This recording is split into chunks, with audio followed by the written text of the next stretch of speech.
నేడు నాగర్కర్నూలు జిల్లా కేంద్రంలోని జాతీయ బీసీ సంక్షేమ సంఘం జిల్లా కార్యాలయంలో బీసీ దళపతి రాజ్యసభ సభ్యులు బీసీ సంక్షేమ సంఘం జాతీయ అధ్యక్షులు ఆర్ కృష్ణ గారి ఆదేశాల మేరకు జాతీయ బీసీ సంక్షేమ సంఘం ఉమ్మడి జిల్లా అధ్యక్షులు డాక్టర్ కాలం నిరంజన్ గారి ఆధ్వర్యంలో ఏర్పాటు చేసిన ముఖ్య నాయకుల సమావేశానికి విచ్చేసిన జిల్లా వర్కింగ్ ప్రెసిడెంట్ మహేష్ గౌడ్ గారికి, జిల్లా ఉపాధ్యక్షుడు సుధాకర్ గౌడ్ గారికి, మహిళా విభాగం జిల్లా అధ్యక్షురాలు రేణుకమ్మ గారికి, జిల్లా నాయకుడు మౌలానా గారికి పేరు ధన్యవాదాలు.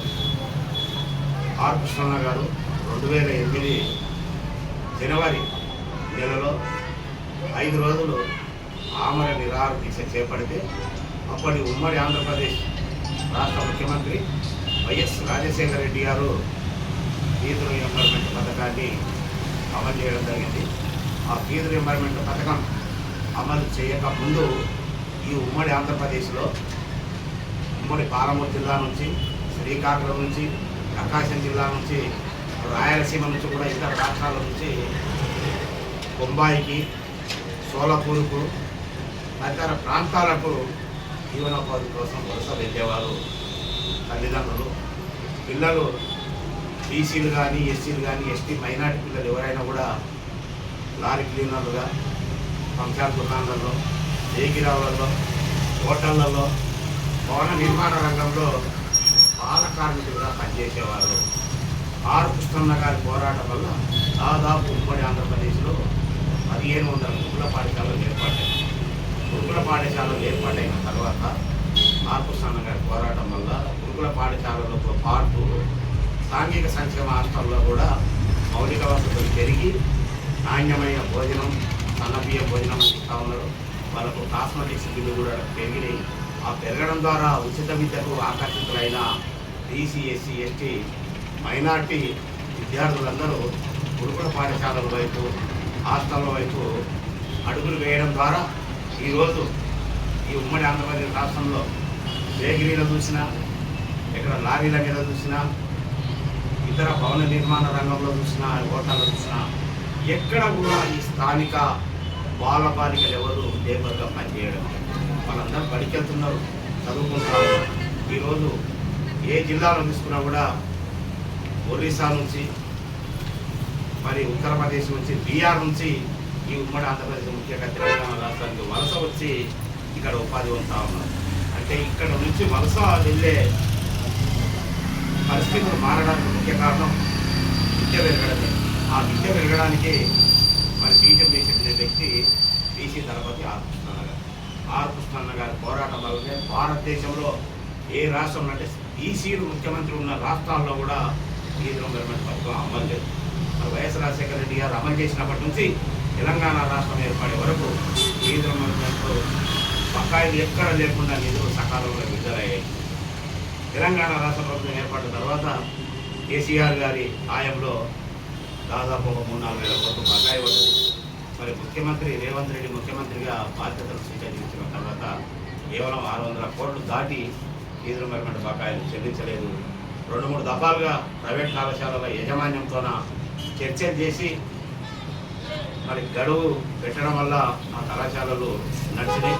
ఈ ఉమ్మడి పాలమూరు జిల్లాలోనే దాదాపు ఇప్పటికే 10 నుంచి 15 ప్రైవేట్ కళాశాలలు బంద్ అయినాయి. సకాలంలో ఫీజు రీయింబర్స్మెంట్ నిధులు రాక ఆ కాలేజీ యాజమాన్యాలకు ఆర్థికంగా తోడ్పాటు అందక కళాశాలలు బంద్ అయినాయి. ఆ కళాశాలలు బంద్ కావడం వల్ల నిరుపేద విద్యార్థులు ఉన్నతాలు చదువుకునే వాళ్ళు విద్యకు దూరమవుతా ఉన్నారు. మరి నిరుద్యోగులు మన ప్రైవేట్ కళాశాలలో మరి టీచింగ్ కానీ, నాన్ టీచింగ్ రంగంలో పనిచేసే నిరుద్యోగులు కూడా ఉపాధి కోల్పోయారు. అంటే ఈ ఫీజు రీయింబర్స్మెంట్ పథకం ద్వారా ఈ రాష్ట్రంలో కోట్లాది మంది లబ్ధి పొందుతూ ఉన్నారు. ఈ మరి 2008 నుంచి ఫీజు రీయింబర్స్మెంట్ పథకం అమలైన తర్వాత దాదాపు బీసీలు కావచ్చు, ఎస్సీ కావచ్చు, ఎస్టీ మైనార్టీ కావచ్చు, వీళ్ళతో పాటు అప్పుడప్పుడ పేద విద్యార్థులు కూడా అంటే దాదాపు ఈ పాటికే ఈ ఉమ్మడి రాష్ట్రంలో 2 కోట్ల కుటుంబాలు ఫీజు రీయింబర్స్మెంట్ పథకం ద్వారా అమలు లబ్ధి పొందినాయి. ఈ లబ్ధి పొందడం ద్వారా ఉన్నత చదువులు లబ్ధిలు, ఇంజనీర్ రైలు, డాక్టర్ రైలు, ఎంఆర్ఓ రైలు, శాస్త్రవేత్తలు వెళ్తూ ఉన్నారు. ఉన్నత చదవడం వల్ల విదేశాల్లో వ్యాపారాలు చేస్తూ ఉన్నారు, స్థిరపడతా ఉన్నారు. ప్రభుత్వ ప్రైవేట్ రంగాలలో కూడా బీసీ ఎస్సీ ఎస్టీ మైనార్టీ అగ్రకుల పేదలు ముందడికి వెళ్తూ ఉన్నారు. అంటే ఈ అగ్రకుల నాయకులకు ఈ నిరుపేదలకు ఉన్నత విద్యావంతులై ఈ రాజ్యాంగాన్ని తెలుసుకొని వాళ్ళు కోల్పోతున్న హక్కులను ప్రశ్నిస్తూ ఉన్నారు. విద్యావంతులు కావడం వల్ల ఆ రోజు పూలే గారు చెప్పినట్టుగా విద్య లేక అభివృద్ధి లేదని చెప్పినంత చందంగా వారు మరో అభినవ పూలేగా వీటన్నిటినీ నిరుపేదలకు అందిస్తున్న ఆర్కృష్ణ కృషి వాళ్ళు అందిస్తున్న పథకం అందుకైతేనే ఈ నిరుపేదలు బీసీలు ఎస్సీ ఎస్టీ మైనారిటీ పిల్లలు చదువుకు దూరం అవుతారు, మళ్ళీ మాకు బానిసలుగా పనిచేస్తారు.